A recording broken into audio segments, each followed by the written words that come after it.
When this girl says she wanted a graffiti set, I should have walked out and left my nail career behind, honey. This is her birthday set, so I'm just rough outlining the word Virgo across her nails first. And this is one of those trust the process sets, so y'all hang in there with me. We're using pigment powders in this set, so after you cure those black lines, you want to wipe all the nails off really well with 100% acetone. Then you're going to start filling your letters in with white because this is what we want the pigment powders to stick to, so do not wipe this off. Alright, for our pigment powders, you're going to pick some up, dab off all the extra on the towel, and just start randomly dabbing it all across those letters. In between each color that you use, you want to clean off your brush really well on the paper towel.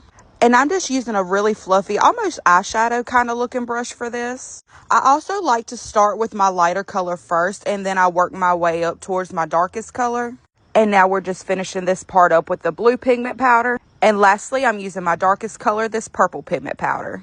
Dust all the excess powder off really well. Now we're just going to go in and perfect our outline around these 3D letters, and I'm also adding tiny little lines and dots to give it that little bubble effect. Before you start doing this part, you could put matte top coat all over the nails. That way, if you mess up on the black lines and you need to start over, you can wipe it off and not take off your pigment powders. I usually do it that way. However, y'all, I was just going off on a hope and a prayer this time, baby.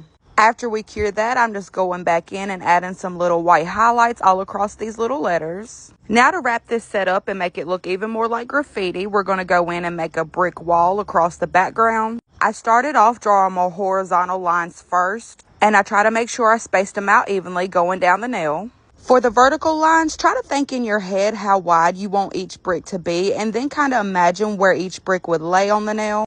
And that's just kind of how I go about placing these. And you don't want them to be straight on top of each other. You want it to have a different kind of pattern. Let me know if y'all would do or wear these nails. This is where I got my little inspo from. How do you think I done for my first time doing graffiti? Bye, babies.